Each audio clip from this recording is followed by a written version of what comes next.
Voilà, c'est bon. Allô, allô, je vois le micro qui bouge, ça veut dire que c'est bon. Et là, bim, c'est bon. Okay. Bon, bonjour à tous, merci d'être là. Ce que je vous propose pour commencer, donc d'une part c'est Julien de Diawans. Yes. Ce que je propose pour commencer, c'est qu'on passe un petit tour de table juste pour constituer un petit peu. Je crois que vous êtes tous les trois de l'équipe. Ouais, c'est ça. Je pense qu'on fasse un petit tour de table pour voir qu'on se positionne. Et... Ouais. Donc, je vous laisse commencer. Bonjour, je m'appelle Jean-Charles, je viens de rejoindre l'équipe WebLib et donc, je suis développeur full stack. D'accord. Voilà. Très bien. Moi, c'est Vincent, je suis lead dev à WebLib aussi. Pareil, full stack, un peu aussi de la partie DevOps.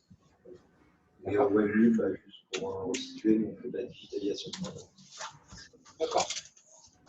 WebLib, je suis responsable de l'embarquer chez WebLib. Ok. Moi, c'est Yassine Capet, je suis aussi partie de l'équipe Diawans. Je suis aussi développeur full stack. Et donc, je m'incarne, je suis situé de Diawans. Et du coup, justement, c'est un sujet qui va un peu tous vous intéresser, parce que donc, si vous êtes essentiellement en stack Node.js, je comprends bien, cette semaine, donc ça va encore plus vous parler, parce qu'on est également en stack Node.js. Donc c'est une très bonne chose.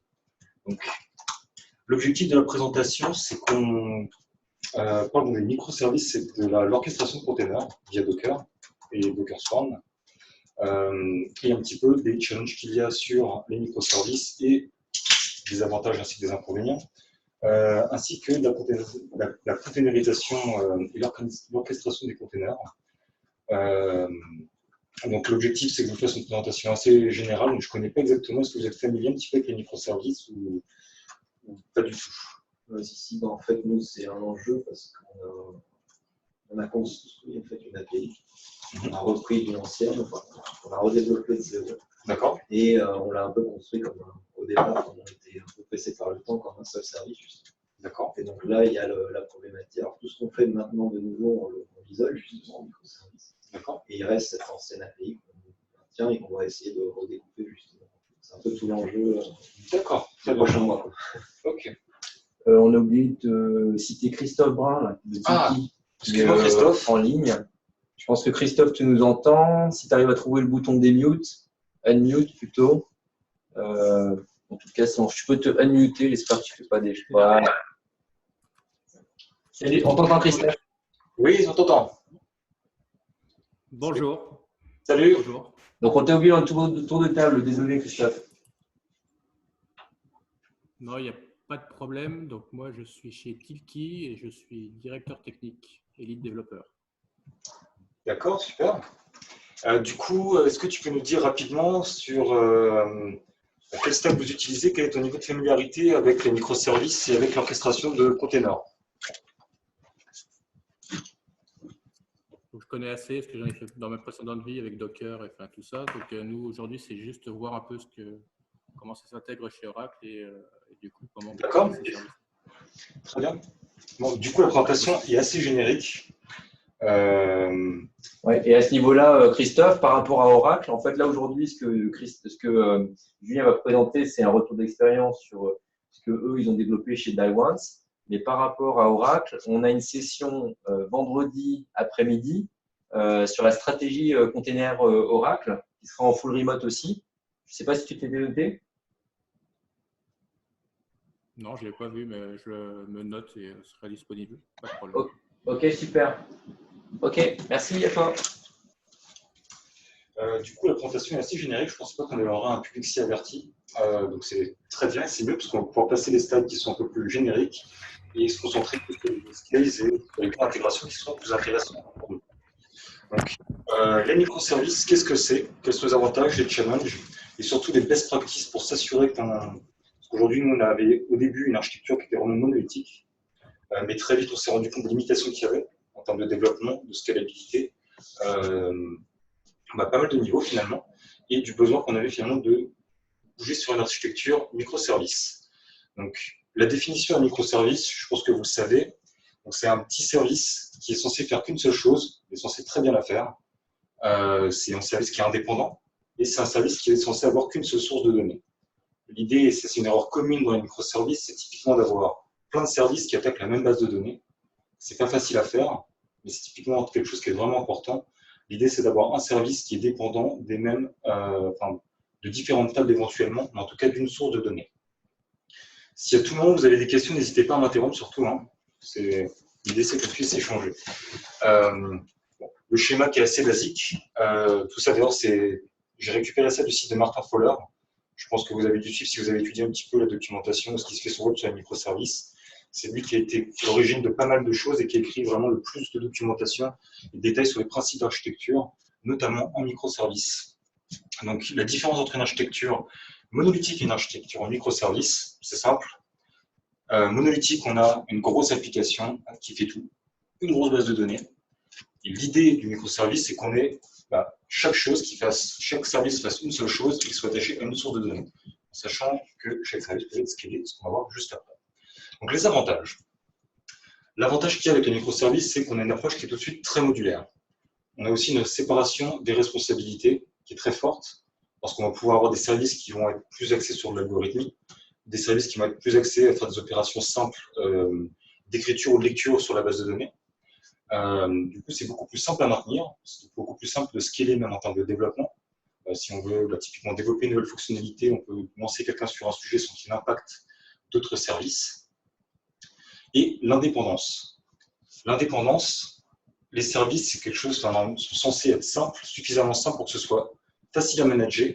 Donc, quand je dis facile à manager, c'est aussi bien d'un point de vue projet, d'un point de vue développement, de la vie des développements, que de la partie déploiement.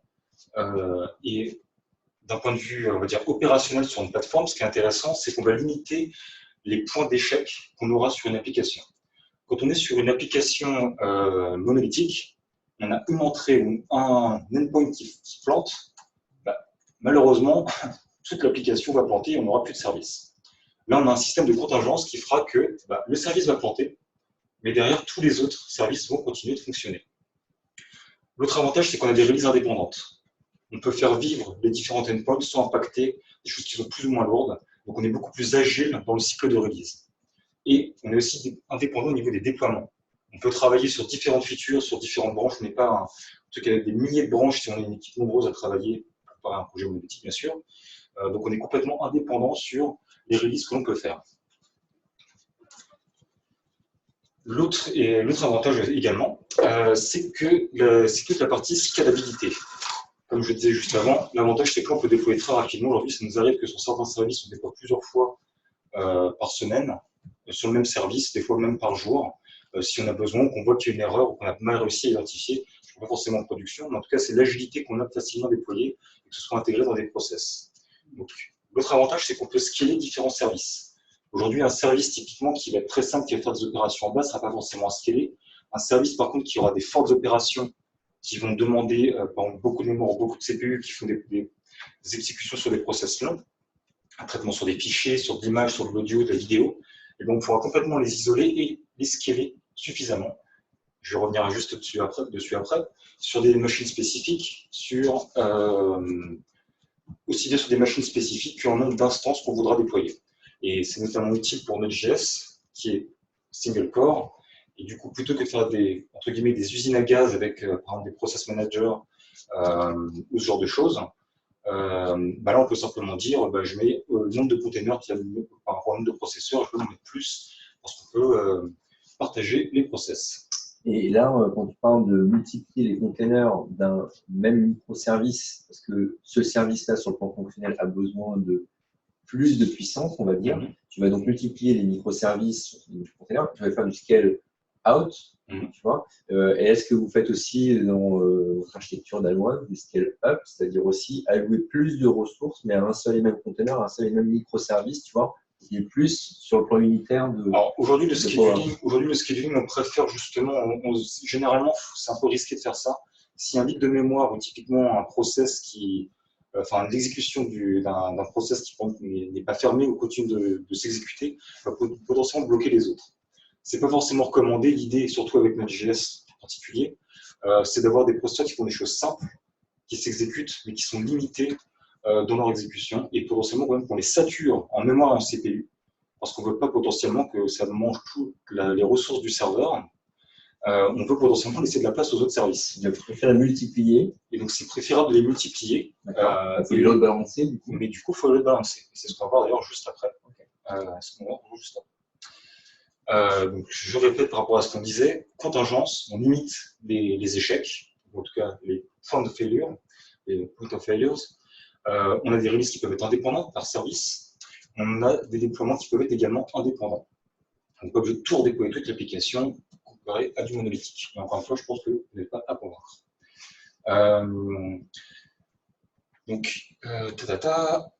Par rapport donc à la scalabilité, c'est là où je fais un petit retour en arrière. Par rapport à la scalabilité, l'avantage, c'est ce qu'on disait, on peut scaler plusieurs services. On peut scaler par rapport à des types de trafic, par rapport à de la load, par rapport à certaines charges en termes de process, ou par rapport aussi à la disponibilité des ressources en fonction de l'architecture qui est mise en place. Et l'autre avantage également, c'est de s'assurer qu'il n'y a pas de downtime. L'avantage, comparé à une architecture monolithique, c'est que ça va prendre plus de temps à déployer. Si on fait une mise à jour avec plus de temps, une rolling update, ça va être plus de temps. Et si on a des containers, un container, c'est très facile disons, à pouler et à redéployer. Un des derniers avantages, c'est la diversité en termes de technologie. Donc aujourd'hui, vous êtes en Node.js. Si jamais demain vous avez, pour des questions métiers ou parce que la librairie, il n'y a pas d'intégration, pour faire des intégrations complexes, l'avantage c'est que chaque microservice peut être dans son langage de programmation. C'est-à-dire que derrière, il y a des règles qui sont respectées, qu'on va voir dans les best practices, qui sont vraiment très importantes. Mais ça veut dire que potentiellement, n'importe quel langage de programmation aujourd'hui peut être containerisé. Et donc, on peut déployer notre application métier par rapport aux besoins du service. Les challenges qu'il y a par rapport à ça. Ça, justement, je serais intéressé d'avoir un peu vos retours d'expérience sur les challenges. Je ne sais plus. Je ne sais pas si toi, justement, pour toi, c'est quoi les challenges principaux qu'il y a avec une architecture microservice? Qu'est-ce que tu as en tête? Moi, le contexte, c'est le monitoring. D'accord. Souvent, on le met assez de côté et du coup, effectivement, on a du scale transverse en augmentant le nombre de containers, c'est bien. Mais si on n'a pas de retour sur la santé du service, etc., ça ne sert juste à rien en fait. Tout à fait. C'est un très bon point. D'ailleurs, c'est un des points qui serait abordé. Ouais, d'ailleurs, c'est la deuxième startup qui le dit, que c'est vraiment ce qui m'intéresse dans le côté déploiement de microservices, c'est le monitoring. Il y a aussi David Barré de Chipeo. Éventuellement, comme je te disais, on pourra planifier un workshop dédié si les gens sont intéressés, ou en tout cas partager même ici, parce que je compte le présenter, pour ce qu'on met en place et comment on gère justement cette problématique. Aux principaux challenges quand vous avez commencé à partir du monolithique sur les microservices.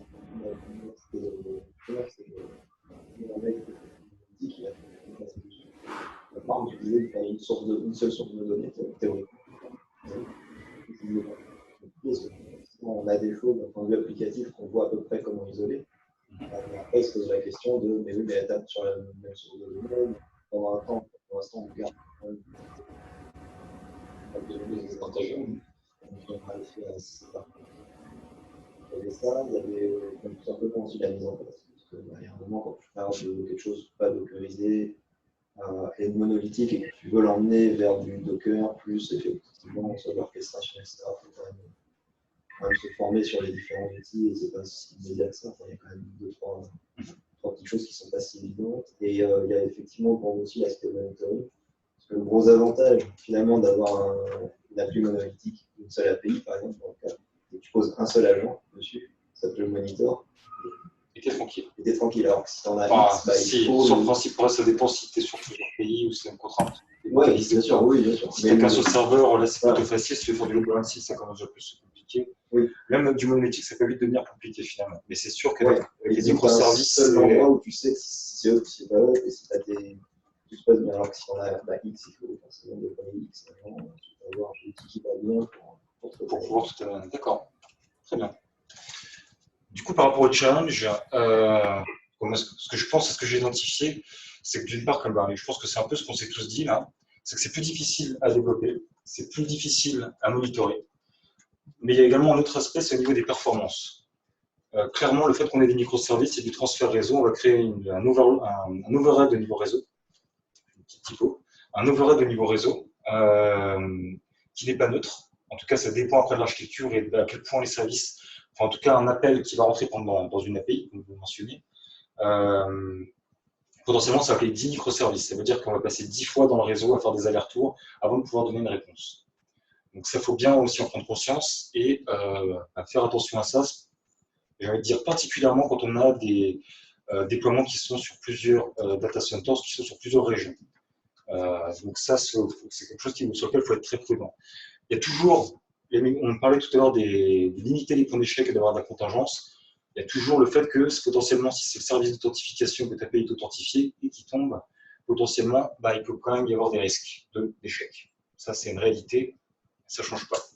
Et le monitoring, comme on l'a dit, bon, ça, on en reviendra dessus un tout petit peu après, notamment quand je vous présenterai ce que nous, on a fait de notre côté.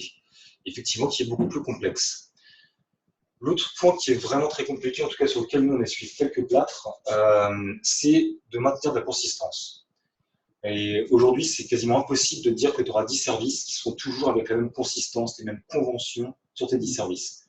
À un moment donné, tu ne pourras pas faire les mises à jour de tous tes modules sur tes 10 services, tu ne pourras pas avoir les mêmes formats. Donc, du coup, on est obligé d'avoir une consistance éventuelle qui, en fait, on va simplement éviter qu'il y ait des breaking changes, d'où le fait qu'on mentionnait tout à l'heure qu'il y ait vraiment une notion de versionning et de release qui est très importante et de bien garder le suivi, quoi. Le versionning sémantique, de toujours avoir bien ses patchs, ses mineurs, ses majors, pour s'assurer quand on met à jour les autres services et quand il y a une mineure, potentiellement, on ne va pas tout bousiller et que tout va continuer de fonctionner. Ça peut très vite partir très loin et on peut s'embarquer dans des choses des fois qui peuvent être très compliquées. L'autre issue, c'est la dépendance. Quand on fait une mise à jour, service A, service B, il y a une dépendance avec le service C. On va mettre 2 services à jour. Il faudra bien s'assurer que dans ce processus de déploiement, quand on met un service à jour, l'autre se met bien à jour. Et qu'il y ait une dépendance dans l'ordre de mise à jour des services. Et le troisième point qui n'est pas neutre non plus, c'est la synchronisation sur l'écriture et la lecture des données. Encore une fois, il y a plusieurs bases de données. On écrit, il y a plusieurs services qui écrivent en même temps. Il y a 40 services, il y a 200 services qui écrivent en même temps sur une même base de données. Comment tu fais pour gérer et t'assurer que potentiellement il n'y a pas 2 services qui vont faire une annulation de l'enregistrement que tu viens d'opérer. L'autre complexité, elle est plus opérationnelle. À mon sens, il faut avoir une équipe qui est quand même assez mature pour pouvoir opérer ce genre de choses. Comme on l'a dit, monolithique, c'est super quand on démarre, c'est super pour faire un POC, c'est super, on est super rapide, on fait des modifications, ça va très vite. Dès que l'application commence un peu plus costaud, c'est plus compliqué, mais ça peut quand même aller très vite. Mais ce qu'il faut bien maîtriser, et quand je parle de maturité, parce que c'est pas neutre, c'est de savoir faire du release management et dire non, on ne va pas pouvoir livrer cette feature-là parce qu'on a la pression du client, parce qu'on a la pression d'autres membres de l'équipe. On va devoir attendre que les choses soient bien faites, bien testées, parce que ça risque de mettre en péril le reste, donc faire du release management qui est propre, et de la gestion de release, pardon. Et également automatisation. Ça, c'est un mot-clé. De toute façon, il faut tout automatiser concrètement. Là, on parle de plusieurs services. Je ne sais pas exactement aujourd'hui combien vous avez de services de votre côté de microservices. Si on compte les services au sens sauver le moniteur, on va avoir 4-5. Aujourd'hui, 4-5, entre 5 et 10. On va dire entre 5 et 10. Et de ton côté, Christophe? On est à 5-6 là actuellement. Ouais. C'est la même fourchette. D'accord. Aujourd'hui, si je ne me trompe pas, je crois qu'on est entre 20, 30, presque 40. Je ne sais plus exactement le nombre. Ici, peut-être entre 20 et 30. Et des gens commencent à avoir plus de problématiques là-dessus, mais imaginez-vous que si on doit tout faire le truc à la main, on déploie le service, c'est bien impossible. L'automatisation, c'est clé là-dedans. Il y a plein d'outils qui sont utiles pour ça. Et il y a aussi des best practices, mais principalement les clusters de containers. Généralement, j'aime bien ces problématiques-là. On parle de Kubernetes, on parle de Docker Swarm. Généralement, ils savent plutôt bien gérer ça, chacun à leur manière. Donc, quand on parlait un petit peu justement de la complexité, encore une fois, c'est un schéma qui a été repris de Martin Fowler. Il y a un article, je partage les ressources dans le document. Quand on est sur du monolithique au début, c'est super, on est super productif jusqu'au moment où on ne l'est plus, parce que c'est trop compliqué. Et quand on fait du microservice, au début, c'est un peu plus long. Il y a du temps d'adaptation, il faut adapter les équipes, les processus sont un peu plus longs. Mais très vite, on se rend compte en fait que plus ça devient complexe, plus on garde quand même de la productivité. Parce que les process sont automatisés parce qu'en fait, on a plus de maturité sur la gestion des releases et tout simplement parce que c'est plus facile à gérer qu'avoir une grosse application à un moment donné. Il peut aussi y avoir des dépendances ou des choses où on est à jour qui peuvent complexifier les choses. Typiquement, 2 endpoints qui vont utiliser des versions de dépendances différentes et qui font que ça fait planter l'application. Encore une fois, c'est des cas un peu tordus, mais qui peuvent arriver. Si on passe maintenant aux best practices, donc là, c'est encore une fois par expérience. Je vous invite à m'interrompre ou si vous avez d'autres choses qui vous choquent, n'hésitez pas. Au contraire, je pense qu'on peut tous apprendre les uns des autres. Le premier point qui est vraiment crucial, c'est la documentation. Et vraiment, ça c'est ultra important. Si déjà on commence à avoir des microservices qui ne sont pas structurés de la même manière, si la personne arrive, on dit de développer un microservice, mais qu'elle ne sait pas comment le développer, qu'elle veut s'inspirer d'un projet, mais ce n'est pas le bon, parce qu'il n'est pas mis à jour, ou qu'il n'y a pas ci, qu'il n'y a pas ça, il faut qu'il y ait une documentation qui soit vraiment consistante, bien écrite, avec des codings et des contributing, donc des règles pour coder et pour contribuer qui soient claires, strictes. Et ça, c'est quelque chose, il ne faut pas. Si ce n'est pas appliqué dès le début, c'est comme tout, hein. Si on n'apprend pas les bonnes habitudes dès le début, ça devient quelque chose qui est très difficile à changer. Plus l'équipe grandit, plus ça devient impossible. Et comment vous faites quand ces guidelines, elles évoluent? Parce que typiquement, je suppose que vous utilisez des linters, ce genre de choses. Et par exemple, vous vous basez sur un truc comme Airbnb ou ce genre de truc, et après, vous mettez à jour parce qu'un développeur est arrivé, il a testé autre chose, il vous dit, il vous démontre que c'est mieux. Du coup, vous repassez dans tous vos services, vous mettez à jour. C'est justement là l'intérêt des. Aujourd'hui, je vais donner un autre exemple qui est encore peut-être plus important. Au début, on utilisait JSLint et normalement, maintenant, on utilise USLint. Parce que c'était quand même quelques temps quand le projet a commencé. Typiquement, il y a encore un projet qui est en JSLint, qui s'est prévu qu'on le mette à jour. L'important, en fait, c'est pas ça, c'est la convention, ce qu'on va voir juste après. C'est la convention, la structure du projet est la même. Tu vas dedans, tu n'es pas perdu, tu dis juste, tiens, là, c'est pas bon. Il y a des tâches qui sont prévues pour qu'on fasse la mise à jour. En aucun cas, ça casse la qualité du code et c'est là où, en fait, le versionning est très important. L'idée, c'est qu'il y ait un format et des conventions, d'ailleurs, ça tombe bien, c'est le slide d'après, qui soit, dès le début, bien établi. Et donc, on a eu aussi le cas avec le passage de ES15, enfin ES5 à ES6, on a eu pratiquement le même cas. Exactement. On a dû repasser sur tous les microservices, les autres équipes. Là, c'était plus dur. Du coup. Ouais, là, c'était plus dur. La décision, c'était des sprints que des déplaces. D'accord. On faisait que des updates de projet, on ne développait rien à côté. Il n'y a pas de fonctionnalité. Exactement. C'est de la maintenance technique, typiquement. Et justement, ce dernier point, parce que je suis parti un petit peu vite, avoir des standards de format d'échange qui sont standardisés et clairs. Aujourd'hui, si tu, je ne sais pas, qu'est-ce que vous utilisez aujourd'hui pour faire communiquer en termes de message bus, pour faire communiquer vos microservices? La principale convention, c'est l'API, donc c'est que du JSON. Et après, on l'a documenté avec un module qui s'appelle API Doc et qui te permet de générer de la documentation. Et du coup, la communication d'un microservice à l'autre, c'est de l'HTTP? Oui, pour l'instant, ouais. Mais sauf qu'on a besoin de le faire, en fait. Justement, parce qu'on a pu encore casser cette. D'accord. Du coup, on a des choses intéressantes. D'accord.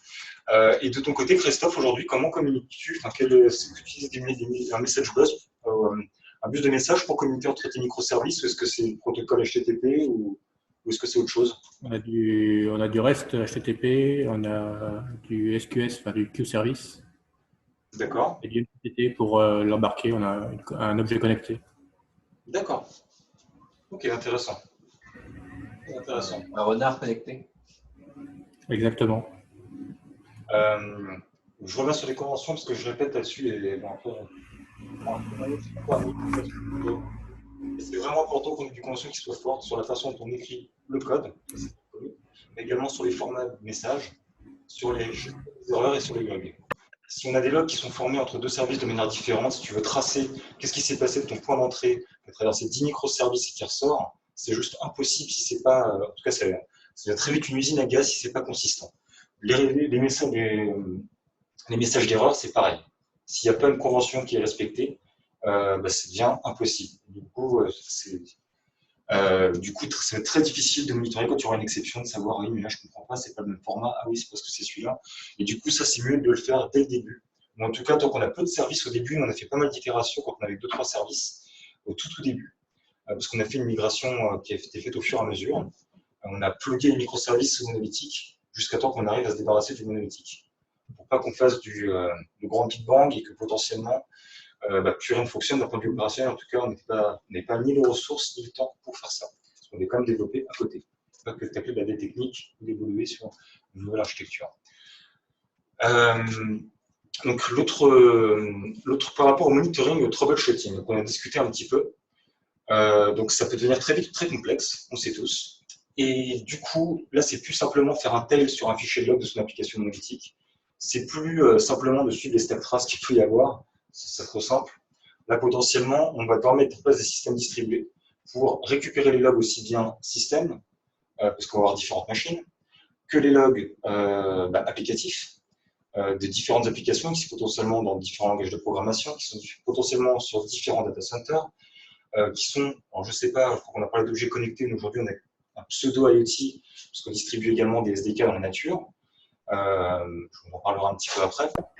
Et c'est typiquement un des cas où, comment on fait pour savoir qu'il y a un des systèmes embarqués dans les millions de devices qui sont en nature qui a planté? Qu'est-ce qui s'est passé? Comment on peut savoir c'est quelle version, etc. Donc, les choses indispensables à mon sens à mettre en place, c'est d'avoir un système de logging distribué. Pareil pour le traçage des transactions, pour qu'on puisse dire, là j'ai cette requête-là qui a planté, je colle mon request ID, je peux faire un tel dessus pour voir ce qui se passe en temps réel, je peux requêter dans mes logs pour voir exactement ce qui se passe en temps réel sur exactement cette requête-là, sur ce service. Et du coup, aujourd'hui, nous on utilise Elasticsearch Logstash et Greylog, si vous connaissez, ce sont des logiciels open source, et également ELK, qui est plus répandu avec Kibana. Après, qui est devenu payant malheureusement, c'est pour ça qu'on est passé sur Greylog. Greylog aussi a d'autres features qui étaient assez sympas. La même chose au niveau du système de monitoring, il faut qu'il soit distribué. On va récupérer des informations sur des applications, sur des bases de données, sur plein de choses différentes. C'est vraiment crucial d'avoir quelque chose de centralisé. Sinon, ça devient impossible, et vraiment impossible. Donc, il y a Prometheus Grafana, Neuralink, Datadog qui sont plus ou moins chers en fonction du nombre d'instances. Aujourd'hui, nous on utilise Prometheus et Grafana.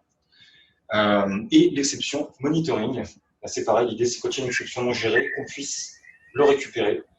Central, c'est gratuit, c'est pas très cher à mettre en place, c'est 30 $ le truc de base, et c'est un truc qui est indispensable. Quand on fait de l'IoT, pour moi, c'est vraiment, vraiment indispensable, mais même quand on n'en fait pas, quand on a des services, quand on a une architecture qui est distribuée, de pouvoir récupérer les exceptions non gérées. On peut avoir une application, on a des logs qui fonctionnent très bien. Si on a une exception non gérée, comment on fait pour la détecter? Le service crash, merde, il redémarre tout seul, il n'y a pas de problème. Ben là, en fait, on peut détecter qu'il y a une erreur, avoir le nombre d'occurrences, savoir que quand on fait une analyse, il y a un spike d'exception qui va apparaître, l'identifier, faire un rollback et concrètement analyser pour le corriger, sans potentiellement mettre en péril toute la production. Dernier point, mais ça c'est plus sur la partie développement, mais c'est aussi important, c'est d'avoir un processus automatisé en termes d'intégration continue et de déploiement qui est solide, qui n'est même pas plus que solide. Pour moi aujourd'hui, qu'importe le système d'intégration continue que vous utilisez, c'est la même chose pour tous finalement. Du Jenkins, du CircleCI, du Travis, qu'importe. L'idée c'est que pour tous les microservices, vu que c'est des services qui sont simples, basiques finalement, parce qu'ils n'ont qu'une seule chose à faire, c'est qu'il y a un très beau taux de couverture. C'est beaucoup plus simple à tester quand on a un petit programme que quand on a un énorme programme monolithique. Du coup aujourd'hui, c'est vraiment important d'avoir un taux de coverage qui est vraiment important, 80% minimum, vraiment minimum. Je ne l'ai pas mis dedans, mais de faire de l'analyse de code statique. Il y a des logiciels comme SonarQube qui sont vraiment excellents dans le domaine, qui fonctionnent sur différents langages de programmation, qui sont vraiment excellents pour détecter justement les codes smell ou ce genre de choses, et s'assurer aussi que quand il y a une pull request qui est faite, on fasse potentiellement, on n'a pas l'œil à tout, si on déclare une variable qui peut être utilisée, c'est un truc bête. Ça va pas foutre la merde. Potentiellement, on va juste ajouter de la technique, un jour qui va arriver, mais à quoi ça sert ce truc? Et on va voir une pull request. C'est l'important, c'est que quand on fait ce genre de modification, on a un garde-fou qui soit automatisé, qui permet de détecter ce genre d'issue. Donc, pour bloquer les codes review, si les tests ne passent pas, si l'analyse de la qualité du code n'est pas suffisante, et si bien sûr, ce qui reste le plus important, il n'y a pas un contrôle humain qui a été fait par N membres de l'équipe. Il y a également le pipeline d'intégration continue. Donc, c'est assez simple, hein, les tests s'exécutent. Aujourd'hui, nous, on utilise SonarQube pour la validation du code et évaluer la qualité du code. Mais également, on a tout le process de build des images. Donc, dès qu'on fait une nouvelle version, ou dès qu'on a une pull request quelque chose, on a une build de l'image, elle est taguée par version. Donc, on a une version staging et production. On a également par version. version sémantique 1.0.0, 1.1.0, etc., etc., qui est automatiquement tagué.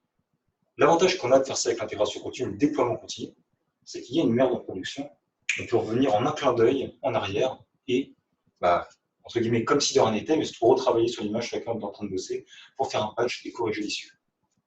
Sans potentiellement dire merde, en urgence, il faut corriger la prod, c'est aussi de se soulager un petit peu par rapport à ça. Votre build et votre deploy, ils sont séparés actuellement? Ou est-ce que quand tu builds ton image, tu la déploies Aujourd'hui, ils sont automatisés en staging, pseudo-automatisés en staging, on est encore en train de bosser dessus. En production, par contre, c'est manuel pour l'instant. Parce qu'il faut quand même qu'il y ait un garde-fou. Après, aujourd'hui, je pense sincèrement, au début, en fait, on a fait ça au début, c'est que simplement on n'a pas le temps de le faire. Je pense qu'aujourd'hui, dans mon opinion, on commence à être suffisamment mature pour l'automatiser.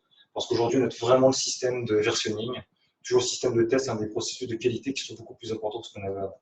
Avant, on était vraiment dans une période d'hésitation qui était très courte. On faisait plusieurs releases par semaine de fonctionnalités, des fois.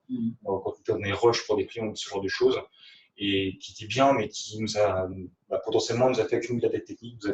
Aujourd'hui, on a préféré se dire bon, on prend un peu plus de temps, on fait les choses bien. Et derrière, on n'a pas de pression aussi au quotidien, ce qui est quand même un peu mieux. Et on est plus tranquille aussi quand on met les choses en production. Après, il y a d'autres problématiques qu'on va voir juste après qui sont un peu plus chiantes. Du coup, les ressources, je vous recommande vraiment ces deux articles-là. Il y en a plein d'autres, mais c'est vraiment les deux articles. Et s'il y en a un qui est vraiment indispensable à lire, c'est celui-ci. Il a fait un super bouquin. Je pense que même je l'ai en e-book. Si ça vous intéresse, je pourrais vous le partager. Qui vont vraiment prendre le temps de le lire. Parce qu'on apprend plein de choses, ou des choses qui me paraissent innées, mais pourquoi typiquement faut qu'on soit deviner? Pourquoi faire ci, pourquoi faire ça? Donc c'est vraiment indispensable. En tout cas, de bien se documenter dessus avant de se lancer. Parce qu'on peut très vite arriver dans un truc où c'est un peu hybride et finalement on se trouve avec du monolithique en microservice. Et là, ça devient potentiellement le chaos plus complet. Donc l'orchestration des containers. Donc là, visiblement, tout le monde est familier avec Docker, il n'y a pas de problème. Avec Docker Swarm, du coup, qu'est-ce que vous utilisez comme système d'orchestration de containers? Kubernetes. Avant? Ici pour l'instant. D'accord. Et de ton côté, Christophe? Justement, c'est un peu ce qui nous manque aujourd'hui. D'accord. C'est plutôt manuel. C'est plutôt manuel. D'accord, ok, super intéressant. Très bien. D'abord, pardon, bravo pour le timing, parce que tu avais dit que la première partie c'était 30 minutes. C'est dit pas 30 minutes, mais 50. Je t'inquiète pas. Ouais, c'est bien. Non, mais moi je m'inquiète pas, mais bravo pour la précision. Merci. L'orchestration du container. Bon, la mission de Docker, je pense que tout le monde la connaît, mais c'est toujours sympa de la rappeler. Build, ship and run any application. Sur le principe, super, etc. Dans l'application, ça peut être un peu plus compliqué, mais la promesse, en tout cas, est très intéressante. On la connaît tous. Je ne vais pas revenir exactement sur ce que ça veut dire. Je pense qu'on est suffisamment familier pour passer là-dessus et se concentrer sur les autres points. Sur l'écosystème de Docker, alors je pose la question juste pour connaître un petit peu. Aujourd'hui, donc il y a le Docker Engine que vous utilisez forcément si vous coupez et vous utilisez des containers. Docker Swarm, donc visiblement pas forcément. Docker Registry, j'imagine que oui. Aujourd'hui, est-ce que vous avez une registrie privée? Est-ce que vous utilisez Docker Hub? On a Docker. Okay.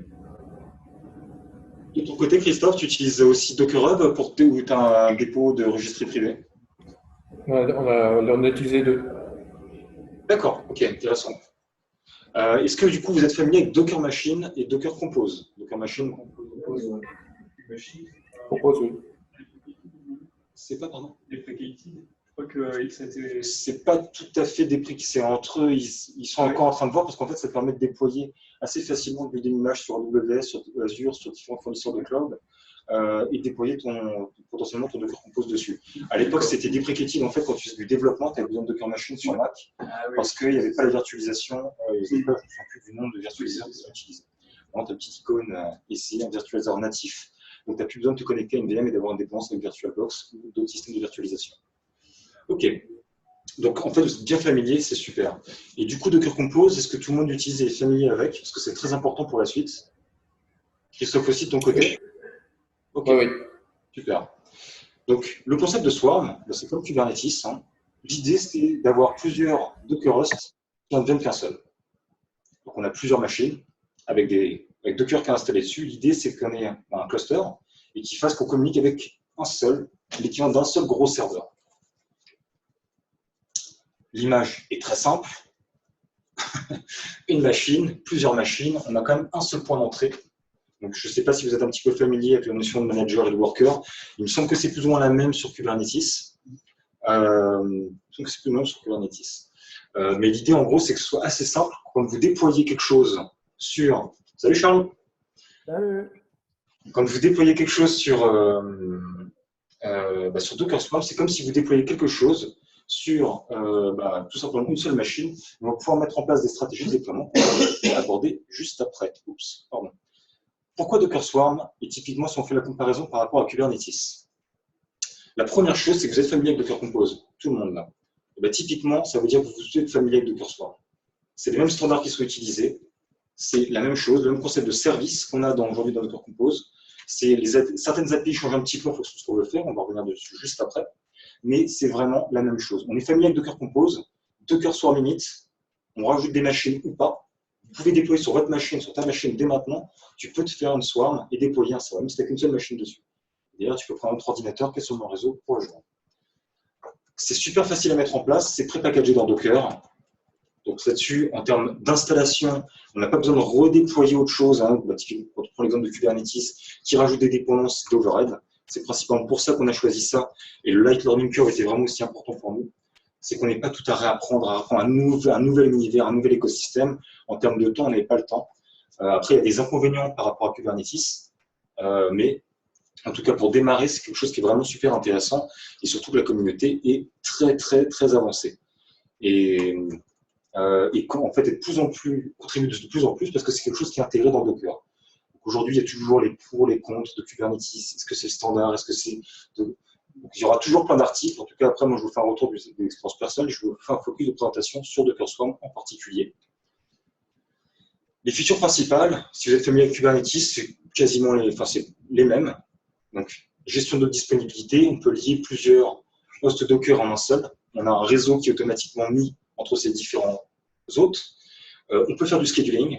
Donc, on peut avoir différentes déploiements, des stratégies de déploiement. On peut faire des rolling updates. On peut dire j'en fais que 2 par 2, je migre tout d'un coup. Si on a besoin de tout migrer d'un coup, on fait qu'un downtime plutôt que de faire une migration progressive. En termes de stratégie, c'est vraiment vraiment très poussé. On peut faire énormément de choses. Je pense quasiment autant, en tout cas, je n'ai pas d'exemple en tête sur des exemples très très poussés qu'on ne pourrait pas faire sur Kubernetes. Et on peut, pareil, quand il y a un échec, avoir une stratégie de tentative. Donc, est-ce qu'on veut restart on failure, redémarrer dès qu'il y a un échec automatiquement, ou est-ce qu'on préfère essayer de redémarrer qu'une seule fois et après dire non, il y a vraiment un problème, on arrête. Et donc, on peut contrôler le nombre de tentatives de restart. On peut également mettre des labels et des affinités. Là, c'est un cas qui est très intéressant. On parlait tout à l'heure des services qui avaient besoin de beaucoup de CPU, d'autres qui ont besoin de beaucoup de mémoire, d'autres qui ont besoin de beaucoup de stockage, d'autres qui ont besoin de volume important.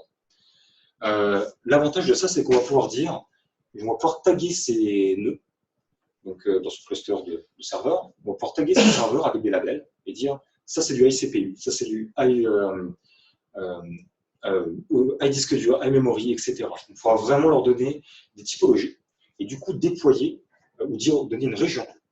Je vais déployer aux US, je vais déployer en Europe, etc., etc. Donc, pour donner des data centers, les labels, on peut les définir comme on veut. Après, simplement dire, quand on déploie notre stack, qu'est-ce qu'on met comme affinité. On peut également rajouter des contraintes, ce qui est aussi super intéressant. Si jamais on a une dépendance de service, un service doit être déployé avant un autre, ça sera automatiquement géré. Sur le principe, ça paraît super, mais ça paraît être une usine à gaz. L'avantage, c'est que c'est un fichier Docker Compose. On est tous familiers avec. C'est juste des options qu'il faut rajouter. Ça peut être versionné. On peut utiliser des variables d'environnement pour les interpoler entre le staging et la production.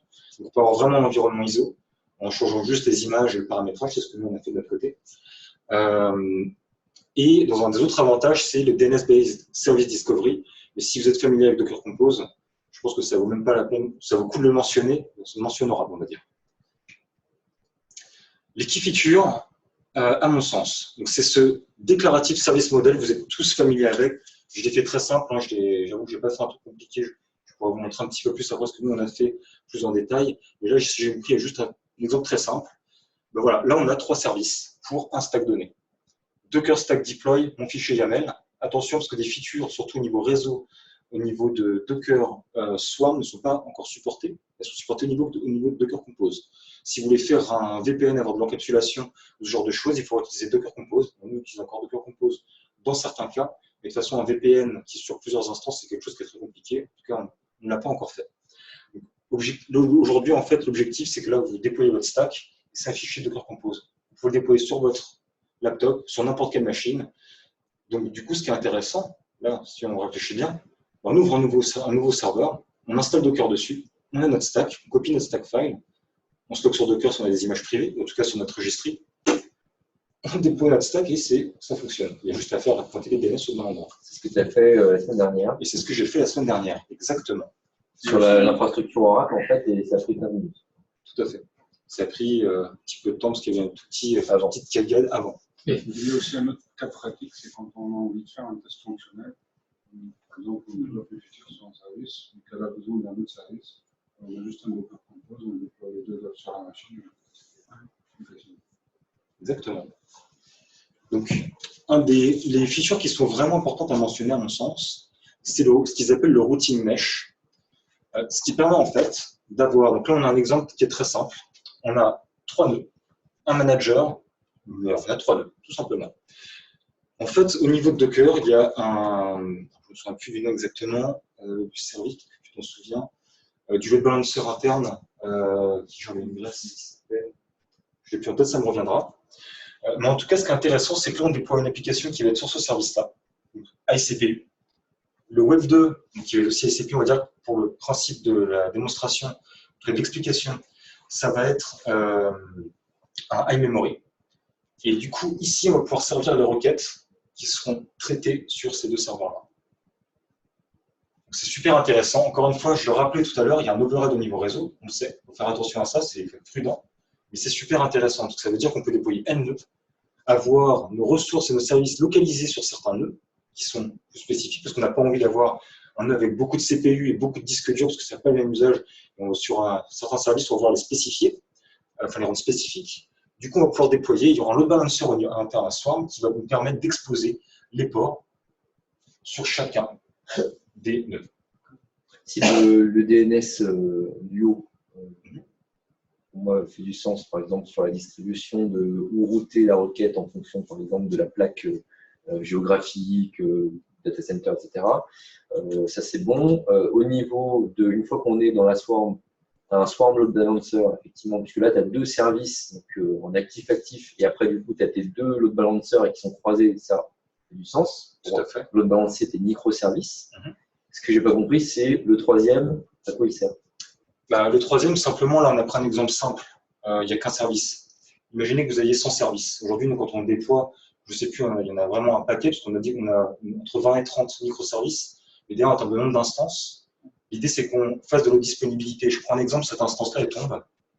C'est important que celle-ci puisse traiter. Et derrière, on va pouvoir répartir la charge. Donc, dire que cette machine-là peut répondre à une requête, la machine 1, la machine 3 pour répondre à une requête, même s'il y en a une qui est tombée. L'idée, c'est toujours de garder le principe de disponibilité et de faire en sorte que, d'ailleurs, à ce titre-là, si la machine tombe, un des managers sera informé de la Swarm et a donné l'instruction de redéployer le service, autre part parce que l'host n'est plus, le nœud n'est plus atteignable. Exactement. Et du coup, ces labels de memory, tu les définis quand? Dans ton Docker Compose, en fait, tu as une petite option qui s'appelle placement. Du coup, si tu lis sur l'instance, chaque nœud, tu me dis, ce nœud-là, il va avoir… Tu peux avoir plusieurs possibilités. Soit tu peux dire, je déploie que sur un rôle, que sur un manager ou que sur un worker, en fonction de ton type de service. Généralement, les managers, c'est là où tu vas vouloir interagir avec le socket Docker pour des services discovery notamment. Je vais vous expliquer un petit peu ce qu'on a fait, nous, c'est typiquement ce qu'on fait. On a besoin pour achat proxy, pour load balancer nos microservices derrière, d'avoir ça en place. Donc, il accède à Docker et comme ça, en fait, quand on déploie un nouveau service, on n'a rien à faire. Automatiquement, achat proxy va le détecter, faire un hot reload. Il n'y aura pas de downtime, il n'y aura rien du tout. Et le nouveau service va apparaître. Du coup, au niveau de tes placements, derrière, tu peux le déterminer, mais tu peux aussi dire, je ne veux pas de placement. Mon application, je n'ai pas de contraintes, je veux les mêmes machines qui sont ISO partout. Je vais juste en mettre 3 pour garantir la disponibilité. Ou plus, d'ailleurs. Recommandé après, ça dépend de vos capacités aussi financièrement, différents critères, et d'une autre que vous déployez. Donc, typiquement, vous pouvez dire, écoute, tu te débrouilles, je veux simplement que tu répartisses la charge, et de manière, par défaut, il va automatiquement répartir. Il y aura comme une affinité avec... et derrière, il y a plein d'options. J'ai différents articles que je partagerai, que je n'ai pas forcément dans cette présentation, mais que je partagerai qui sont là-dessus. Christophe, est-ce que tu as des questions par rapport à ça ou des... Alors, très bien, très clair. Ok, bah super. Et Charles, qu'est-ce que tu en penses? Je plaisante. Ouais, t'as ton micro qui est coupé, Charles. Moi, qu'est-ce que j'en pense? C'était pour plaisanter. Si ça marche, je suis très content. Un bon commentaire, parce que Charles est le CEO de Alliance. J'ai présagé qu'il ne comprenait pas grand-chose, mais ça suffit. On a passé quelques nuits, on a eu des moments difficiles aussi, hein, tout n'était pas aussi rose à certains moments. Alors, tous les trois, on a passé quelques nuits assez sympas. Okay. Du coup, l'idée maintenant, c'est que je vous passe un peu dans quelque chose de plus pragmatique et qu'on vous présente un petit peu ce que nous, on a mis en place au niveau de Diawans. Donc, on va rentrer plus ou moins en détail sur tout. Après, l'idée, c'est que vous me posiez des questions, parce que je ne pouvais pas rentrer sur tout en 2 heures, c'est pas possible. Donc, l'idée, c'est que vous m'arrêtiez dès que vous avez n'importe quelle question, vous m'arrêtiez. Quels étaient nos challenges? Alors, le challenge principal, aujourd'hui, on a des gros partenaires et des clients qui sont dans des banques, des assurances, c'est les Five9. 99,999 de disponibilité. 4 minutes de downtime par mois, pour vous donner un ordre d'idée. Donc, c'est costaud. Après, c'est ce qu'on signe. On a des clients, et aussi, si on les a signés, c'est parce que vous pouvez leur garantir ça. Ça, c'est un autre challenge qui est très compliqué. Là, problème de charge et de spike de charge. Aujourd'hui, pour vous donner un ordre d'idée, on distribue des SDK dans la nature, on distribue des SDK Android, bientôt des SDK iOS. On a des millions de terminaux qui sont embarqués, donc c'est un petit peu de l'IoT à ce niveau-là, parce qu'on ne contrôle pas les versions, on ne contrôle pas le fait qu'un utilisateur fasse la mise à jour de son application, on ne contrôle pas que le client ou le partenaire qui embarque notre SDK fasse la mise à jour, et du coup, on a tout l'héritage, etc., mais tout ça crée une énorme charge. On a également des tags JavaScript qui sont intégrés chez les clients, et dans les IVR. Donc, dès qu'il y a un appel, ça fait plusieurs appels à notre service. Dès qu'il y a un mec qui visite une page, ça fait plusieurs appels à notre service. Dès qu'il y a un mec qui a l'application, ça fait plusieurs appels à notre service. Quand on démultiplie ça, vous allez voir les chiffres, ça devient très vite très impressionnant. On doit avoir plusieurs data centers. Aujourd'hui, on a des clients au Brésil et aux US et en Europe, bien évidemment. Donc, on va avoir des data centers qui sont répartis partout dans le monde pour garantir la disponibilité partout et s'assurer que potentiellement, ça ne met pas 400 millisecondes ou 350 millisecondes pour que le pauvre Brésilien, quand il passe un appel, il ait la réponse à sa question. Nous, cette problématique, on doit garantir des délais de réponse importants. La quatrième problématique, et je pense que va tous nous intéresser, c'est d'être agnostique et de se dire aujourd'hui, je déploie sur ma machine, je peux la transformer en serveur. Je veux déployer sur le cloud d'Oracle, je veux déployer sur du bare metal, je veux déployer sur un autre fournisseur de cloud. J'ai la capacité de le faire sans prendre la tête, simplement monter une VM, et là-dessus, on parle un petit peu après, et déployer, installer Docker et déployer mon stock. Et je recommande à ce niveau-là de préparer des images de système d'exploitation préconfigurées pour une infrastructure immuable, et ça, qui peut évoluer, mais qui est immuable, donc il y a toujours la même chose partout. C'est d'avoir des golden images que vous pouvez facilement déployer. Ça vous permet, c'est très rapide à mettre en place, et derrière, ça vous fait gagner un temps parce que vous aurez le problème de reconfigurer tout à chaque fois. Dernier point, c'est pas de downtime. On n'a jamais dit que ça revient avec les Five9, mais ça veut dire que typiquement, si on a un service qui plante, il faut que ce soit détecté en amont, on ne peut pas le mettre dans la nature, parce que potentiellement, nous, il y a certains clients avec lesquels on a la performance, d'autres clients où potentiellement on a des limites, et on doit les payer si on n'est pas disponible. Même 4 minutes, on doit bien les choisir, on a bien choisir notre temps. Au niveau de l'architecture, aujourd'hui, on est distribué sur plusieurs data centers en Asie, plusieurs data centers en Europe, aux US, 4 régions, 6 data centers. On arrive à garantir ce niveau de disponibilité-là. Il y a des mois, le dernier 9, c'est pas 108, c'est arrivé. Je ne vais pas vous mentir, hein, pas toujours être parfait. Sur le partie agnostique, aujourd'hui, on est agnostique parce qu'on a des serveurs d'un métal, on utilise des serveurs cloud. Et comme on l'a fait avec Jean-Marc la semaine dernière, on a pu déployer sur le cloud d'Oracle très facilement. Donc aujourd'hui, comment ça se passe au niveau de l'infrastructure? Donc c'est ce que je disais, aujourd'hui c'est extrêmement rapide. En moyenne, une fois que le déploiement est fait, ce qui est le plus long, c'est pas d'exécuter une ligne de commande. Parce qu'aujourd'hui, ça consiste à ça de faire un déploiement, de faire une mise à jour. Donc c'est vraiment très simple. Le plus long, c'est finalement de déployer un nouveau data center et donc la machine, de l'approvisionner, etc., avec tout ce qu'on a besoin dessus.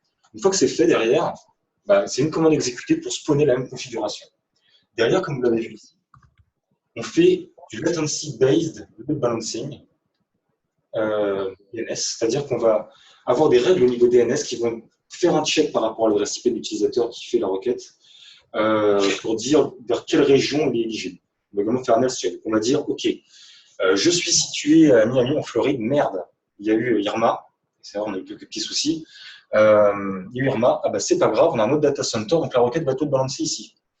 Ah merde, on a pu, c'est la guerre aux US, je ne souhaite pas du tout, et c'est plus pour un petit exemple, ça partira en Europe, etc. etc. Donc c'est au-delà du fait qu'on peut avoir plusieurs data centers ici, dans plusieurs régions. L'idée, c'est qu'on puisse donner la réponse la plus rapide au client, qu'importe où ce qu'il soit dans le monde. Donc, c'est ce dont je parlais, c'est le same stack qui est déployé partout. Donc, au niveau de notre architecture, donc encore une fois, c'est très high level, parce que si on rentre plus dans le détail, ça devient des choses qui sont un peu même difficiles à mettre en schéma, mais l'objectif, c'est qu'on reste quand même assez haut niveau. Aujourd'hui, l'intérêt qu'on a, c'est que typiquement, on a nos utilisateurs qui vont se connecter. Donc là, c'est les icônes de WS, mais ce n'est pas forcément WS qu'on utilise. On l'utilise pour routing DNS, mais on n'utilise pas pour tout. Derrière, qui va envoyer sur du HAProxy, derrière, qui va envoyer sur des applications de Node.js, et tout le message bus va être fait avec RabbitMQ. Pourquoi RabbitMQ? Et souvent, ce qu'on me dit quand tu parles de ça, on dit oui, mais c'est uniquement pour traiter des longues tâches, ce genre de choses. Moi, je ne dis pas du tout. C'est aussi extrêmement intéressant pour traiter des demandes simples. Plutôt que de faire de l'HTTP entre d'autres services. L'idée, c'est justement d'utiliser un service de message bus. Pourquoi? Un, ça reste dans le même réseau, vous ne passez pas par l'extérieur si c'est le cas, en tout cas dans votre cas. Niveau 2, vous avez des requêtes qui s'empilent, un service tombe. On a notre service A, on a 100 demandes sur le service A, elles sont traitées, bam, la 90e il tombe. Il y en a 10, il y en a 100 autres qui arrivent après, puis 100 autres. Potentiellement, on va arriver à 200 000. Si c'est des requêtes HTTP, potentiellement, si vous redémarrez, les requêtes vont être temporisées. L'avantage d'avoir un message bus, en l'occurrence MQP avec RabbitMQ, c'est qu'on va pouvoir les empiler. Dès que le service va redémarrer, il va reconsommer les messages. Et nous, typiquement, pour absorber la charge, c'est quelque chose qui est indispensable. Parce que des fois, on a des pics de charge, et spécifiquement, c'est marrant, parce qu'aujourd'hui, on a des logiques de synchronisation qui font quand les gens arrivent chez eux, quand ils arrivent au boulot, ils changent de connectivité, ils branchent leur téléphone, et nous, ça va nous envoyer un pic de requête. Parce que les gens rentrent plus ou moins du boulot à la même heure, et du coup, on va avoir un petit pic de charge. Dans ce cas, aujourd'hui, on les absorbe parfaitement. À une époque, quand on a surtout des nouveaux partenaires qui rentrent, ou quand on a une problématique de charge, ou quand il y a potentiellement une issue sur un service, et qu'on n'a pas fait un rollback, les messages vont juste s'empiler, et ils seront automatiquement dépilés dès que le service sera de nouveau disponible. D'un point de vue business, il faut bien se rendre compte de ce que ça veut dire. Imaginez que vous avez un service où vous avez des commandes qui sont passées. Les commandes, elles n'ont pas le temps d'être enregistrées en base, parce que vous avez plein de charges de commandes, un pic de commandes. Typiquement, les commandes tout simplement s'empiler avec les messages avec toutes les données. Votre serveur redémarre, c'est pas grave, c'est stocké sur le disque dur. Ça prend un peu plus de temps, mais c'est une donnée qui est persistante et qui doit être persistée, parce que c'est une business, derrière, vous ne faites pas d'argent si vous perdez cette commande. Potentiellement, plus vous allez avoir des problèmes avec les personnes qui doivent la traiter ou avec le client. Donc, vu que c'est une donnée critique, vous pouvez dire, OK, je fais une persistance et je veux que la donnée soit empilée. Et du coup, je vais empiler les données jusqu'à temps qu'elles soient traitées. Dès que le service sera de nouveau disponible, il va les traiter comme s'il y en était. Et ta queue, tu la sécurises aussi en termes de disponibilité dans un container, comme le reste. Exactement. En fait, nous, aujourd'hui, un microservice, c'est une queue. Il y a aussi un truc intéressant avec RabbitMQ, c'est que celui qui fait la requête n'est pas obligé de connaître le destinataire. Elle est juste dans la queue et elle va être traitée par un truc. Vous n'êtes pas obligé de dire je pointe sur le service B, je produis un message qui va être consommé par le service qui écoute sur cette queue-là. Deux questions. La première, c'est si vous avez un client qui fait une requête HTTP, que le service il les donne derrière, qui fait la requête, qu'est-ce que vous répondez à ce client le temps que le service traite la requête? On a deux choses. On a une logique de temporisation, c'est-à-dire qu'on va faire un timeout au bout d'un moment, sinon on va empiler des connexions concurrentes et c'est délirant, surtout en plus du WebSocket et de l'HTTP. Du coup, en WebSocket, ça peut devenir très vite, très gourmand. Je vais donc faire une petite démonstration après quand je vous présenterai ça. Du coup, par rapport à ta question, qu'est-ce qu'on fait si on n'arrive pas à répondre? Il y a deux possibilités en fait. Ça dépend du type de requête. Si on attend forcément une réponse, on fait des requêtes, on produit des messages RPC, on attend forcément une réponse et on renvoie un timeout si on n'a pas de réponse. Par contre, si c'est des requêtes asynchrone, dans ce cas-là, on dépile Et on a plein de logiques comme ça où on a des orbites sur nos terminaux, sur les terminaux qui embarquent notre SDK. Et des fois, ça s'empile, ça se dépile, ça dépend de la vie du service, quoi, en fonction des délais. Mais généralement, de toute façon, après, l'idée, c'est que quand tu as ce genre de problème, tu as du monitoring qui puisse te dire là, il faut que tu scales. Là, tu as trop d'IO, tes IO sont extrêmement utilisés sur ta base de données, c'est peut-être qu'elle n'est pas suffisamment scalée, ou que le serveur n'est pas adapté, ou qu'il y a peut-être un problème d'index, ce genre de choses. Et deuxième question, pourquoi RabbitMQ plutôt qu'un Kafka, plutôt qu'un autre chose qui n'existe, peu importe? Aujourd'hui, tout simplement parce que Kafka, à l'époque, quand on avait commencé, c'était pas aussi mature que RabbitMQ. C'est quand même assez récent Kafka, comparé en tout cas à RabbitMQ. Après, c'était aussi les librairies et l'écosystème qui est autour. Aujourd'hui, en tout cas, nous, quand on avait commencé, je parle de ça il y a 2 ans, peut-être un peu plus, parce qu'on avait commencé à faire des expérimentations avant. C'était une librairie qui était les plus avancées. Aujourd'hui, en tout cas, si je te dis l'un par rapport à l'autre, ça fait tout ce job. On parlait de SQS, tu veux aussi passer par du cloud. Ils font de la MQP sur du cloud, il y a plein de trucs de le faire, c'est plus de la philosophie. Aujourd'hui, on a décidé que celui-là, c'est un peu historique par rapport au test qu'on avait fait, et surtout qu'on avait des modules qui répondaient à nos besoins qui étaient existants.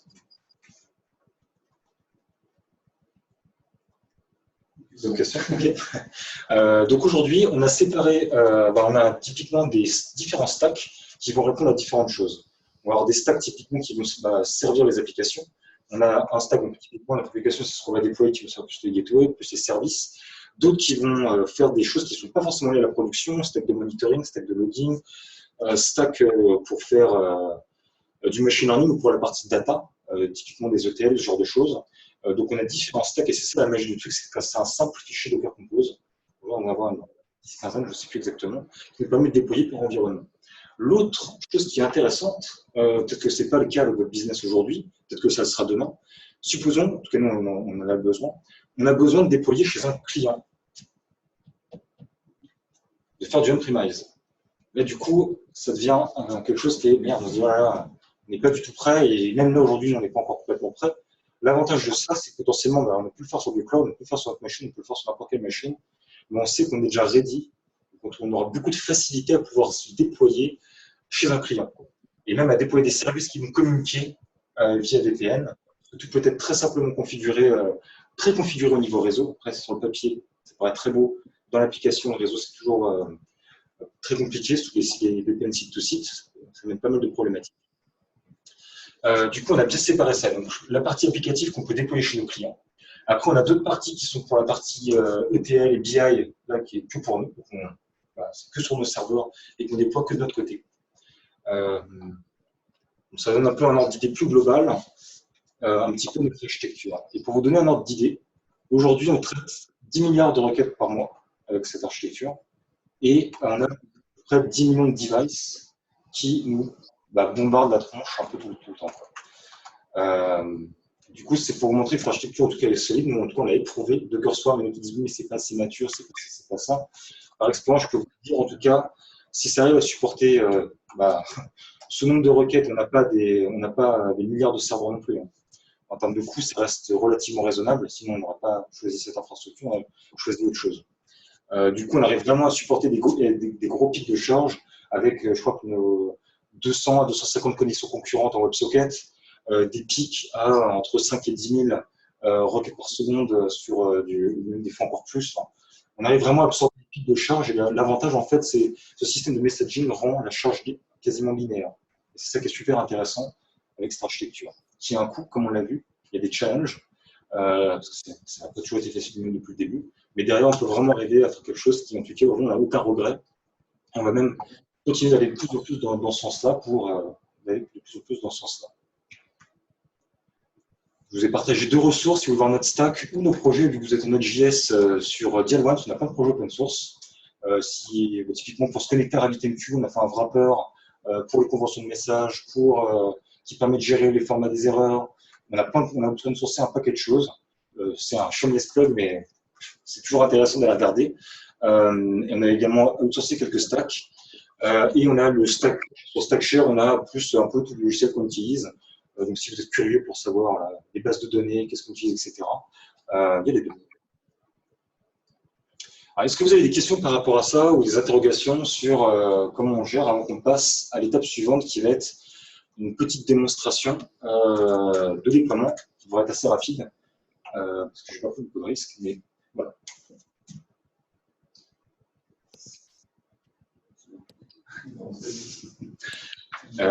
Christophe, de ton côté, est-ce que tu as des questions? Est-ce que tout te paraît clair de ton côté?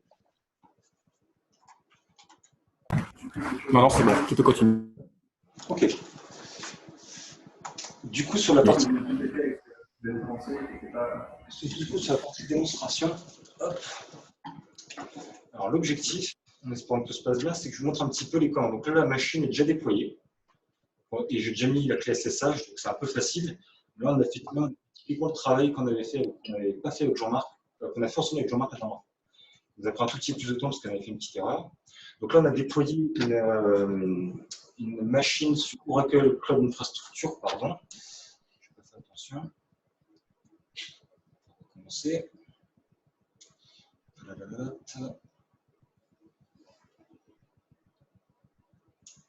Ok, on commence.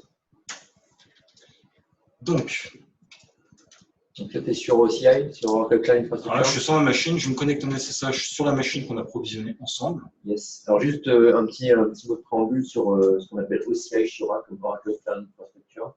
Ce dont vous avez peut-être l'habitude aujourd'hui, comme Dynamics le fait aujourd'hui en production, c'est d'utiliser du cloud sous forme de virtual machine, par exemple EC2 chez AWS ou peut-être par exemple aussi chez Azure.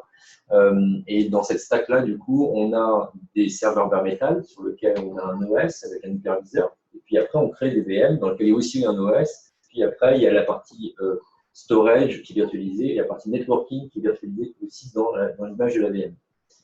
Ce que chez Oracle, on a fait, c'est que nous, on a cette infrastructure aussi, qui s'appelle Oracle Cloud Infrastructure classique maintenant. On a une infrastructure où on a sorti en fait le networking et le storage de la virtualisation. Donc, tout est géré au plus bas niveau dans notre data. Et ce qui fait qu'on a des performances qui sont accrues vis-à-vis de l'exécution des VM sur nos serveurs bare metal, sur lesquels on peut quand même avoir des machines virtuelles. Et deuxième chose, chaque data center qui répond à ce nouveau paradigme, en fait, respecte des règles de déploiement, à savoir que si vous rappelez-vous la carte de déploiement de Dynamics qui avait eu sur Amérique de l'Ouest, de l'Est, plus Europe, plus Asie. Nous, par exemple, aujourd'hui, on ne couvre que l'US, mais on a deux data centers, un à Phoenix et un à Ashburn. Et pour chaque data center, il y a un prérequis, en fait, que chaque data center, enfin chaque région comprend 3 data centers séparés, bien sûr, de plusieurs centaines de kilomètres les uns des autres, et tous reliés en fibre optique entre les deux. Ce qui fait que, du coup, par rapport à ta problème, pas la problématique, mais le caveat que tu exprimais sur le fait que si on déploie des microservices, il y a énormément déjà de réseaux internes en overhead. Puis après, si on doit réactiver un autre service en fonction de la latency, etc. Ce que tu as expliqué sur Docker Swarm est excellent parce que typiquement sur une infrastructure comme celle d'OCI, tu vas pouvoir aller encore plus loin dans la finesse de déploiement tout en respectant une limite géographique qui reste bonne. Et donc, on a créé cette instance de VM aujourd'hui sur, c'était quoi? C'était Phoenix, c'est ça? Voilà. C'était Phoenix. Et donc là, du coup, Julien se propose de nous montrer comment il déploie une Swarm et Dalwans, en fait, à Phoenix. Exactement.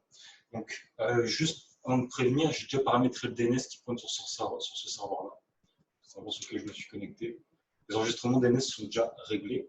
Mais ce que je vous propose, parce que c'est pas de bullshit, hein, là on essaie d'accéder au point, donc c'est dialone.net.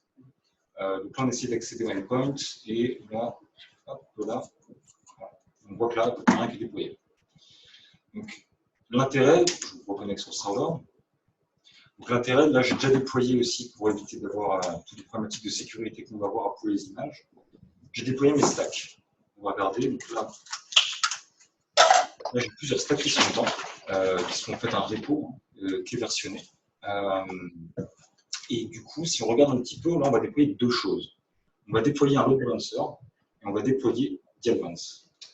Pourquoi un load balancer? L'idée, c'est qu'on puisse, aujourd'hui, on expose on puisse rediriger les requêtes vers nos différents services et que ce soit load balancé.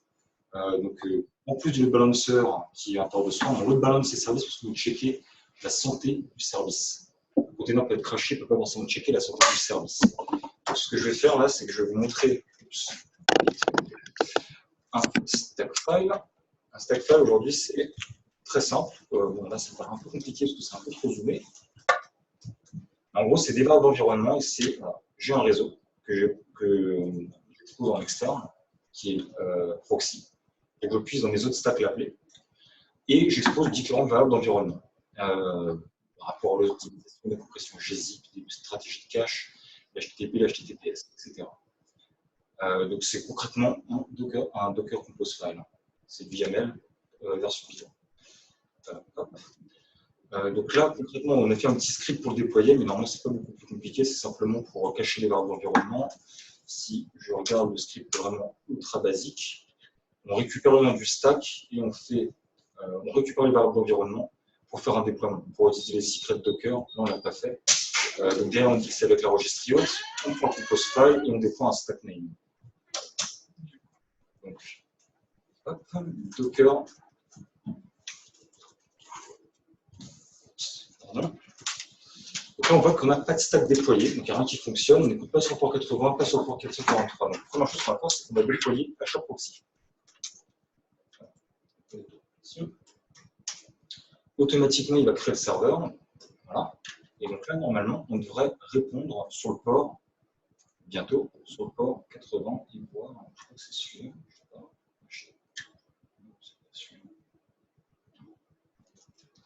Est-ce qu'on aura le droit à l'effet des mots magiques ou pas? Non. Voilà, on voit qu'il est bien déployé. On voit l'image qu'on utilise d'ailleurs, en fait, secret. C'est l'image de Docker Cloud. Qu'on expose les ports 80, 443 en TCP, plus 1936, plus 5000, plus 1300, on expose différents ports en TCP ou en TCP. À savoir que chaque proxy ne supporte pas le UDP. C'est très important si vous prenez cette décision et que vous avez besoin de faire du load balancing en UDP. Là, vous pourrez utiliser directement la fonction d'exposition de port de Docker Swarm. En tout cas, nous, c'est ce qu'on a fait. Ça fonctionne bien, pas aussi bien qu'on l'aurait voulu, parce que je crois que je le supporte. Du coup, pour information, on est en train d'évaluer Nginx à ce niveau-là. Du coup, je ne comprends pas pourquoi on est là-dessus. Il n'y a pas un problème. Voilà. Et du coup, l'idée, moi, c'est qu'on déploie le stack Dial-Once. Donc, c'est pareil, là, c'est un stack allégé principe de la démo. Donc, on va créer un stack par réseau. Ça crée différentes gateways. Et normalement, alors, il y a un truc que je ne comprenais pas.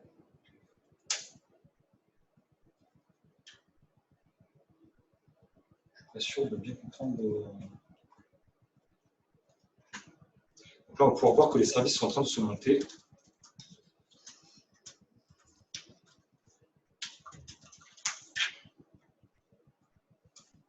Ils sont déjà tous déployés. Normalement, là voilà, ça doit fonctionner. Maintenant, c'est simplement, et vous avez déjà fait ça sur votre ordinateur, j'imagine, c'est faire un Docker Compose Up d'HD. Il y a une commande spécifique qui existe qui s'appelle la notion de stack. Quand vous faites un Docker Compose, aujourd'hui, ça va. La notion de stack, c'est un regroupement de services. Sur Docker Compose, quand vous faites, vous mettez par exemple Web, LB et Redis, c'est 3 services. Si on liste les services là, pour chacun, on a un service qui va être créé. Et potentiellement, pour un stack, qui sera préfixé, on peut avoir plusieurs services. C'est pratique de se dire qu'on peut faire un regroupement logique pour les déployer, pour les gérer. Encore une fois, attention, le Docker Compose file qu'on va utiliser pour les stack files est plus restreint, notamment sur tout ce qui est réseau.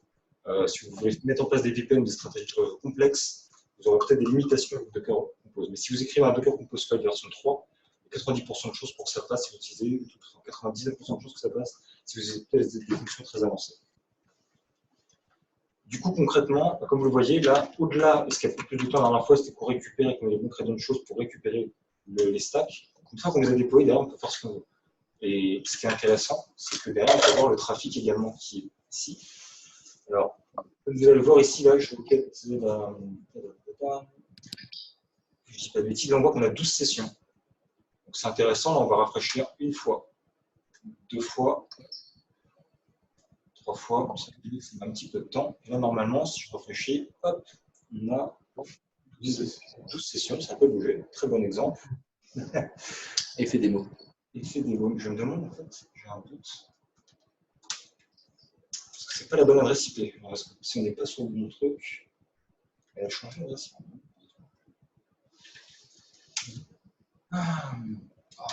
J'ai pas le bon serveur. Ouais. Ok. Ça va être un peu plus chiant.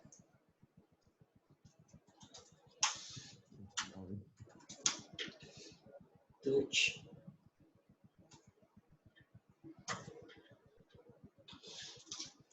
Je n'étais pas sur le bon serveur, désolé. Voilà. Là, on va voir nos requêtes qui sont passées. Donc, on était sur la gateway screen. Et on voit, session, on en a eu 4. 5, 6, et là, du coup, on peut avoir nos sessions qui s'accumulent sur le data center. Si ça va bien fonctionner, parce que je n'ai pas l'impression que ça remonte en termes de stats.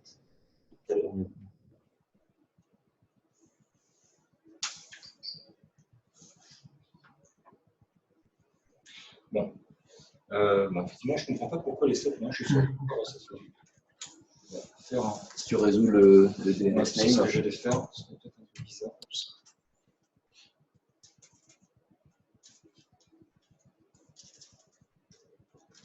On aura le droit à l'effet démo, comme d'habitude, c'est parfait.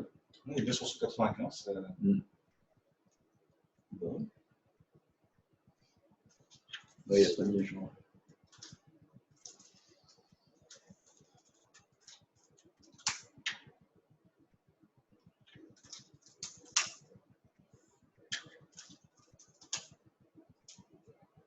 Il me saute. Bon, on aura le droit à l'effet démo sur ça, mais du coup, je vais pouvoir vous le montrer sur notre prod. Ce sera peut-être plus simple que d'essayer de faire un démo qui n'a pas fonctionné visiblement, malheureusement.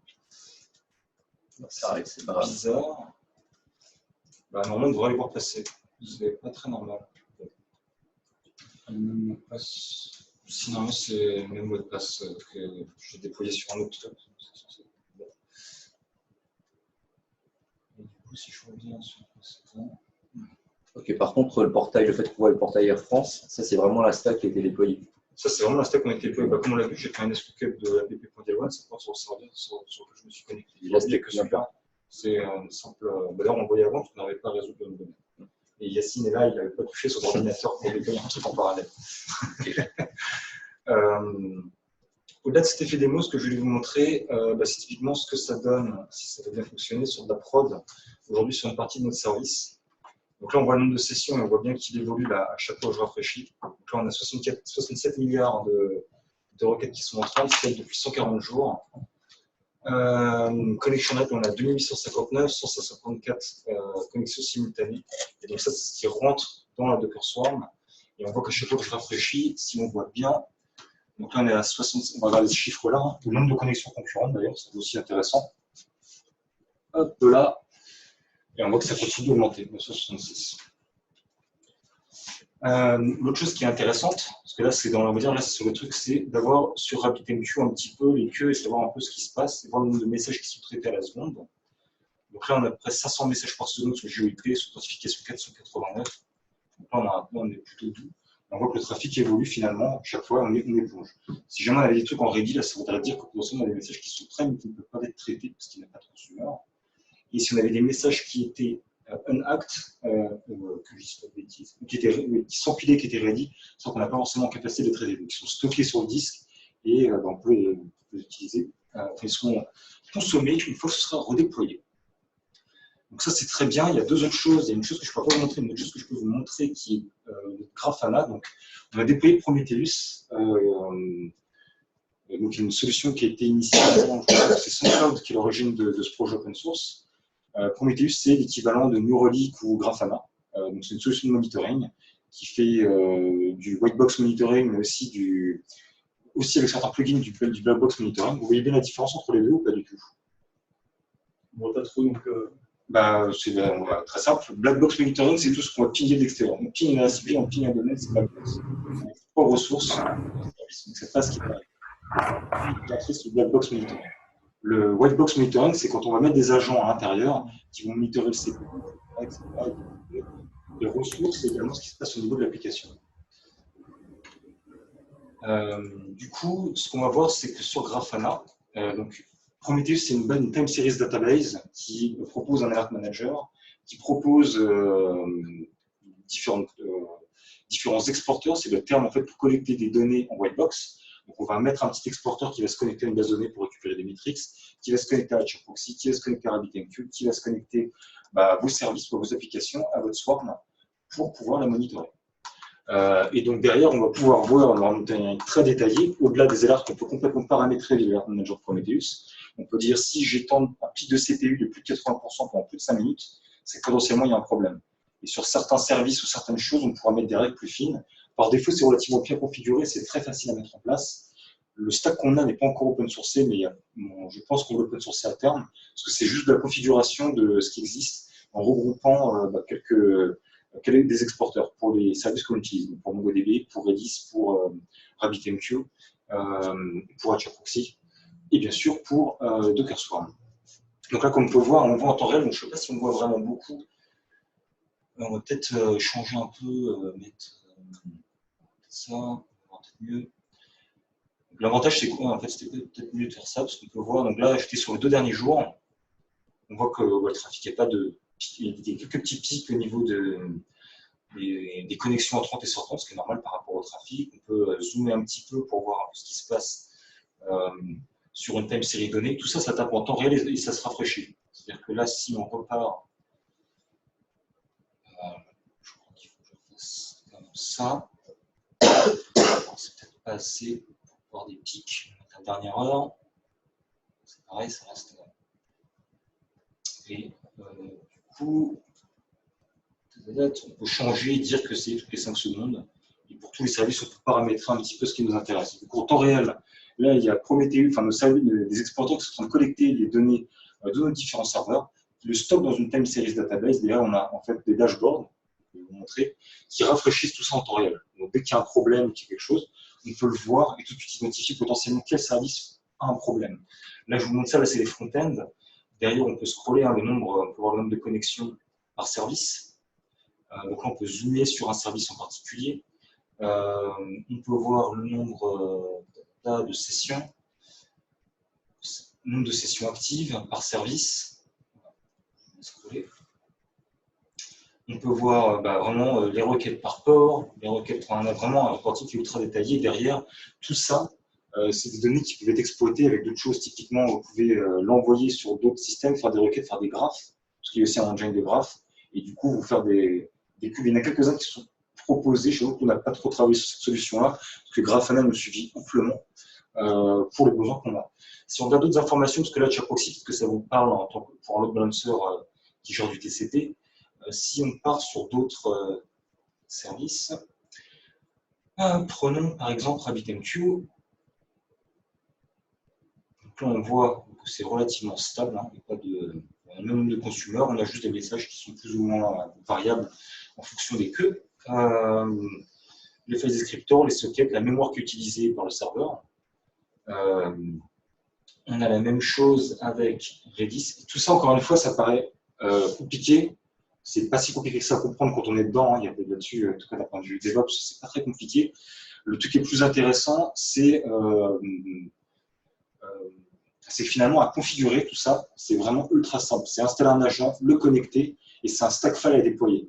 Je répète, Docker Compose Update ou Docker Stack Deploy, et c'est tout. Et derrière, automatiquement, tout qui est configuré, vous mettez des variables d'environnement pour la production ou le staging. Il suffit juste de les regrouper dans une logique de regroupement, et derrière, automatiquement, les deux vont être consommés. C'est ce qu'on a fait pour les deux, et du coup, on peut voir pareil, les connexions à la base de données avec différents pics sous les items, ce qui se passe sur la base. Pardon, sur Redis, sur la base de données, je n'ai pas montré, je crois. Nombre d'opérations sur les documents, etc. Et derrière, donc, on peut mettre des. Ce qui est intéressant, c'est que vu que c'est une time series database, on peut mettre des alertes sur une période donnée. Dire, OK, si je vois qu'il y a un pic de trafic qui est anormal et qui se maintient pendant tant de temps, là, typiquement, on n'aura plus jeter une alerte pour ça. On n'aura plus paramétrer une alerte pour ce typique-là. Pas si typique que ça d'ailleurs. Mais potentiellement, le fait qu'il n'ait pas duré, ça veut dire que c'est une erreur d'un système qui est distribué. Quand il y a un pic, il y a des messages qui se sont empilés, qui ont été dépilés d'un coup. Ça crée un pic de charge, mais derrière qui a été plongé. Est-ce que ça vaut le coup d'être notifié parce qu'il y a un pic de charge?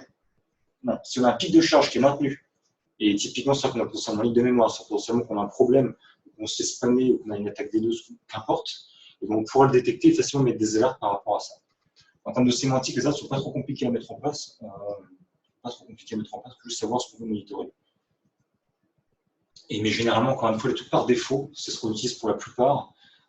C'est très bien. Et donc là, du coup, on a Docker Host et Container Overview. Donc là, ça devient tout de suite plus compliqué, mais ça permet de la même manière de voir et de filtrer. Alors là, on n'a pas de groupe sur celui-là, mais on a tous nos services, on peut filtrer exactement pour savoir le trafic par container, l'usage par rapport au container. Comme vous avez vu, il y en a quelques-uns qui sont déployés. L'autre sujet, mais là, malheureusement, je ne peux pas pouvoir faire la démo de ça. C'est sur la partie Greylog. J'aurais voulu le faire, malheureusement, je n'ai pas eu le temps de la préparer comme je voulais. Toutes les informations qui passent que je n'ai pas envie voilà, je peux me permettre d'exposer. Mais pour le coup, Greylog, ça fait exactement la même chose. Et l'idée, c'est que vous puissiez, en temps réel, voir exactement ce qui se passe. Et Greylog, le concept, c'est comme Kibana, monsieur est familier avec le stage, vous agrégez vos logs. Et derrière, vous pouvez faire un tail ou avec un filtre en temps réel sur ce qui se passe. Vous avez un request ID et vous allez tracer exactement ce qui se passe, dans quel service, etc. Du coup, est-ce que vous avez des questions par rapport à ça?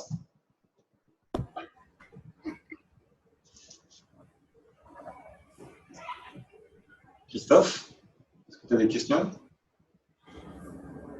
Moi, la question, c'est comment tu obtiens un 99.99 en on-premise, du coup? Toute la partie monitoring, tout ça, elle est déportée chez le client, tout ce qui est failure et tout? Alors aujourd'hui, c'est une très bonne question. Aujourd'hui, le client a son propre monitoring. Aujourd'hui, on n'a pas de déploiements qui sont effectivement on-premise. On a la capacité pour de le faire. C'est pas actif aujourd'hui. Demain, par contre, en termes de stratégie, ce qu'on communique à nos clients, c'est qu'on leur donne des recommandations de spec, de dimensionnement de serveurs qu'ils doivent mettre en place. Exactement l'architecture finalement qu'on a nous sur une région donnée. S'ils veulent avoir tel temps de disponibilité par rapport à tant de réponses, on a l'expérience avec les différents data centers, on va leur dire il faut que vous déployez dans telle région, tant de serveurs, qui doivent être dimensionnés de telle manière pour tant de requêtes. Aujourd'hui, avec tout ce qu'on a comme information, on a très facilement faire le calcul. Là, encore une fois, c'est une time series database. Très facilement architecté, il a fait très pour connaître les volumes. C'est quelque chose d'ailleurs qui est très important parce qu'on n'a pas parlé aujourd'hui, on ne fait pas de proprement parler. Ça se dimensionne, ça s'absorbe automatiquement. Aujourd'hui, on a entre 20 et 40% de l'architecture, de la capacité de nos serveurs. Et par contre, quand des fois on a des nouvelles, on a des cas qui rentrent, là potentiellement on a plein de nouvelles devices qui se synchronisent, des millions qui se synchronisent en l'espace de 3 jours. Là, on peut avoir des pics. Et du coup, on peut monter à 80% de l'usage. L'idée, c'est d'avoir en fait de mesurer le dimensionnement. Aujourd'hui, donc pour le garantir chez les clients, on leur met en place, on garantit que si c'est une recommandation, ils peuvent l'avoir. Après, il y a quand même des mentions. Aujourd'hui, on ne peut pas leur réseau, on ne peut pas la façon dont ils exploitent leur machine, les fournisseurs qu'ils utilisent, on n'a pas la main dessus. Donc concrètement, s'ils prennent la responsabilité de le mettre on-premise, ils prennent la responsabilité de pas mal de choses finalement. En revanche, on garantit que si on garantit cette disponibilité des Five9. Ok, merci. Il n'y a pas de problème. Du coup, est-ce que vous avez d'autres questions particulières sur ça, pas particulièrement? Du coup, qu'est-ce que vous utilisez aujourd'hui? Qu'est-ce que comme stack de monitoring comme Pour monitorer, on a un New Relic. Donc c'est New Relic, donc en black box, en white box, vous installez l'agent et vous faites du ping sur vos serveurs? On avait une New Relic surtout sur notre serveur.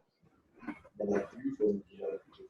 D'accord. Après, on a commencé à déployer leurs agents sur la partie application SPA, enfin, pour le browser, en fait. D'accord. Qui permet de collecter un autre niveau d'information. Et là, récemment, parce que ça, c'est dans les versions pro, mais qui nous ont débloqué pendant un temps, on s'est aussi branché directement, parce que nous, on travaille à l'heure actuelle avec Amazon. Donc, ils ont un connecteur, en fait, directement se brancher à tout ce qu'on a sur Amazon, mais absolument tout. Donc, ils se connectent même sur les machines, sur tous les hosts, il faut récupérer tous les hosts, etc. Donc, ça leur permet de récupérer ce qu'on a déjà finalement dans la WS console, mais là, de le rendre visible aussi. Voilà. Ouais, parce que aussi de watch, si tu l'exploites pas, ça peut devenir ouais, c'est et le dernier truc qu'on a mis, c'est là, comme tu disais, c'est des agents carrément sur les serveurs. Toujours de numérique, mais là vraiment tu l'installes sur chaque écran. Donc là, vous installez un agent sur une machine qui contient un Docker, qui dépend de Docker, c'est ça? Potentiellement ou pas, parce que là, par exemple, l'agent qu'on a installé récemment, c'était sur un développement qu'on a fait là il y a quelques jours. Donc c'est pour un serveur de base de données. La base de données, on n'a pas de juste il y a une instance OCP, il y a une base Mongo dessus et tu installes les gens en direct sur D'accord. Parce que ça te permet de visualiser les listes, de savoir si tu arrives. Maintenant, on utilise Mongo à l'heure actuelle pour l'instant. On utilise aussi un bouton jusqu'à temps qu'il nous envoie un devis. Concrètement. Quand on a vu, malheureusement, le prix par host, il coûtait quasiment le prix de notre machine d'orbital. On a réfléchi à d'autres options. Après, c'est encore une fois une question de capacité et de temps, parce que ça prend du temps de mettre ça en place, un peu de maintenir. C'est un choix. D'accord. Et du coup, est-ce que vous faites aujourd'hui de l'exception en monitoring du logging distribué sur différents. Non, là, ce qu'on va commencer à mettre en place, c'est on va aller au-delà du simple monitoring, c'est-à-dire le simple effet dashboard qui est déjà très utile un paquet de fois, et faire vraiment de l'alerting vraiment intelligent, vraiment quasiment du prédictif, c'est-à-dire savoir que si les dernières heures ou les derniers jours, on a peut-être une baisse de quelque chose, une hausse de quelque chose. Donc là, tu parles plus de monitoring, de data-driven monitoring, donc il y aura plus du monitoring business sur l'activité. Business et système. Ça serait dire, je ne sais pas si on a blindé 10%, donc c'est que 10% de disque dur, mais sur un jour, alors d'habitude, blindé 10%, il fallait 3 mois. On va dire, utiliser une solution que vous avez développée là-dessus, vous avez utilisé une solution. Voilà, on est en train de développer. Je vous recommande d'utiliser, nous on utilise Redash. Au début, on voulait tout développer pareil. En fait, on a cherché un petit peu, il y a une solution qui s'appelle Redash, RODSH, permet de faire ça. Et j'avoue que c'est assez extraordinaire, parce que ça peut se connecter sur l'analytique. Qui est très bien d'ailleurs. Ouais, vraiment excellent. Ça peut se connecter sur vraiment une multitude de sources de données. MongoDB, SQL Server, enfin toutes les bases de données qui est possible imaginable, et même plus que ce qu'on peut imaginer d'ailleurs. Et l'avantage, en fait, c'est que ça gère tout l'alerting, et ça permet également de faire des requêtes et des graphes. Et du coup, ça permet de dire, et nous on l'a mis en place récemment, ok, bah là, typiquement, on a un hôtel qui fait des traitements, des fouilles de pente. On va être informé quand l'exécution de l'hôtel, en tout cas, quand d'un point de vue fonctionnel, l'hôtel s'est bien exécuté, mais qu'il nous manque des données. Donc, pour X et Y raison, il nous manque quelque chose. Donc, c'est d'avoir différents niveaux de monitoring, etc. Là, c'est un niveau qui est beaucoup plus avancé.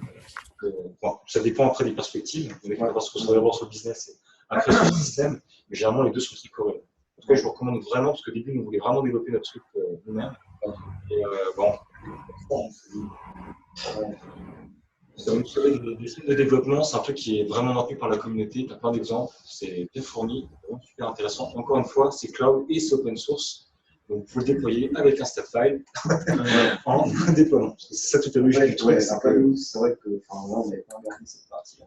Ce qu'on développe, et que je pense qu'on a quand même développé en interne, c'est aussi des alertes business. Là, je ne pense pas qu'il y ait un système qui permet de. Ce que tu appelles business, potentiellement, tu peux te faire une process stockée ou une requête que tu vas checker. Oui, voilà. Mais si tu peux le brancher et que tu peux après justement requêter ce système-là. Parce que nous, Neurolink, par exemple, aujourd'hui, ils ont leur système de dashboard.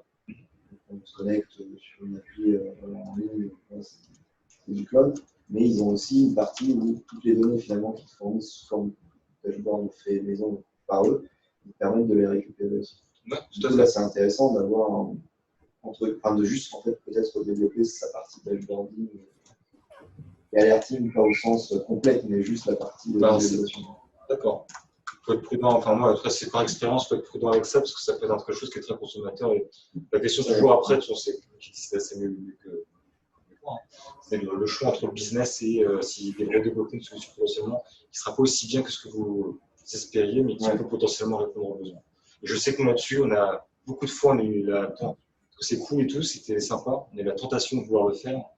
Et finalement, on s'est dit, ok, on préfère développer une solution qui va rapporter tant par mois, potentiellement qui va nous faire signer un client, que de se concentrer sur des choses, de se prendre la tête. Et avec les microservices, c'est vraiment ça. Plus vous allez monter, plus vous allez distribuer votre architecture, que ce soit pour le logging ou pour tout ce genre de choses. Il faut vraiment penser à tous les points que j'ai abordés. Sauf si vous parlez d'éliminer de source, vous devrez me le dire, il n'y a aucun problème. De faire bien attention à ça, de vous assurer que vous avez bien mis tout ça en place, que plus vous allez grandir. Aujourd'hui, par curiosité, vous êtes combien dans votre équipe de dev? Dev, on est 8, d'accord. C'est une belle équipe. Ça grossit. Oui, jusqu'à pas très longtemps, c'était plutôt 4 personnes. D'accord.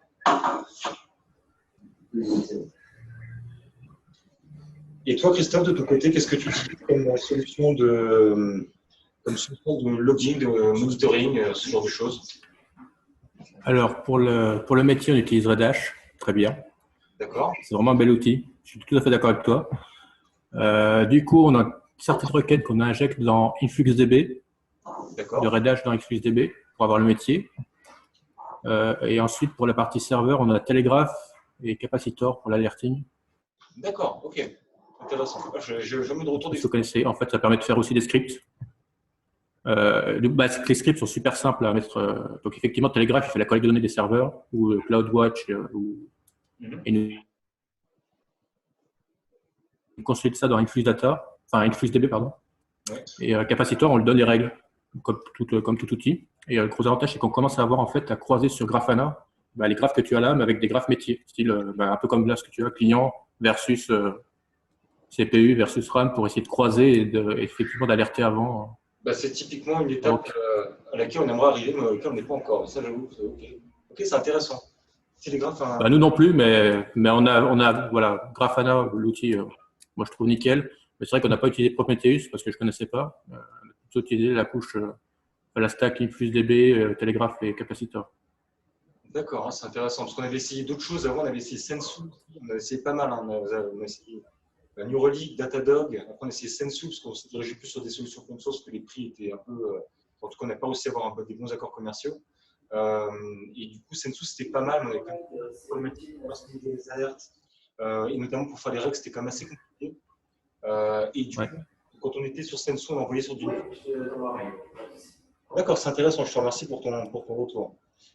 Et après, il y a juste en log, on a Logmatic, qui était très bien. Malheureusement, ils sont rachetés par Datadog. Donc, à voir quand est-ce que ça va nous tomber dessus. Mais sinon, c'est très bien avant. Donc, on verra ce que ça peut donner les jours qui viennent. D'accord. Et du coup, ça te coûte combien? Parce que nous, on avait quelques problématiques aussi là-dessus. C'est pour ça que d'ailleurs, comme tout ce que je vous ai présenté là et toutes nos solutions quasiment sont hostées par nous-mêmes et managées par nous-mêmes. C'est pas parce qu'on veut. Alors, j'ai pas les chiffres en tête, mais clairement, vu la croissance, à chaque fois, on tape le plan et on remonte à chaque fois. Ouais. Donc, effectivement, on va bientôt s'arrêter. C'est plutôt Tim, mon collègue, qui gère ça. Et le rachat de Datadog, Datadog, c'est vraiment une bonne solution. Effectivement, il faut quand même mettre le prix pour arriver à un truc qui tienne bien la route, quoi. Ouais, c'est malheureusement par serveur. Après, ça dépend des perspectives et de la croissance et de chacun, bien sûr. Mais c'est vrai que c'est. Comme je le disais, ça coûte, si vous prenez une machine bare metal dans certains data centers, voilà, ça peut coûter moins cher, le serveur peut coûter moins cher que les sources de monitoring. Il faut être prudent avec ça. Et surtout, quand c'est intégré, tout est intégré, et que vous avez trop de microservices qui utilisent l'agent machin, l'agent truc, au moins avoir une couche d'abstraction le plus possible, et bien penser vos microservices pour que, typiquement, vous n'ayez pas 30 services à vous taper, de créer un service de logs dédié, un microservice dédié au log, un microservice pour gérer les exceptions, ou potentiellement de loguer ça et de le hoster vous-même. Vous êtes combien dans cette équipe beaucoup de dev? Ouais, parce que Redash, tu prends Redash, effectivement, tu lances un Docker, c'est fini. Hein. Tout à fait. Nous, en fait, c'est tout ce qu'on a fait pour tout. Parce que c'est. 6 mois, on était encore.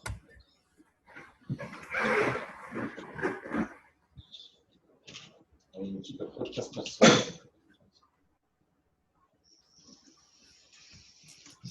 Et voilà, écoutez, est-ce qu'il y avait d'autres points? Est-ce que typiquement, est-ce que vous avez d'autres questions, d'autres points qui seraient intéressants ou sur lesquels vous aimeriez échanger?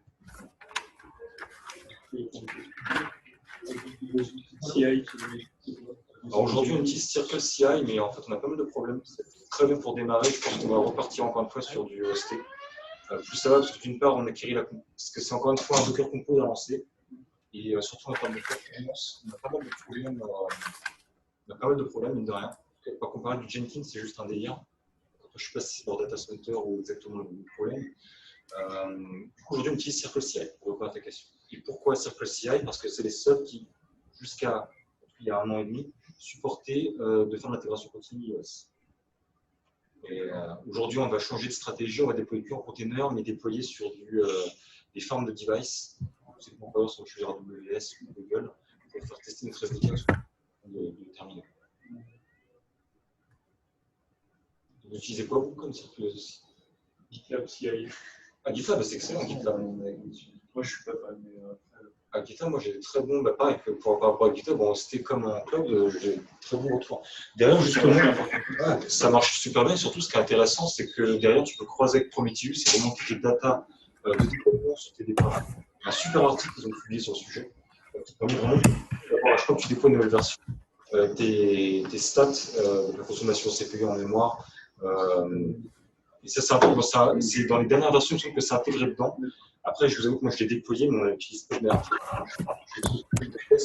Mais c'est plus ça. Et toi, de ton côté, Christophe, vous utilisez quoi en stack de dev?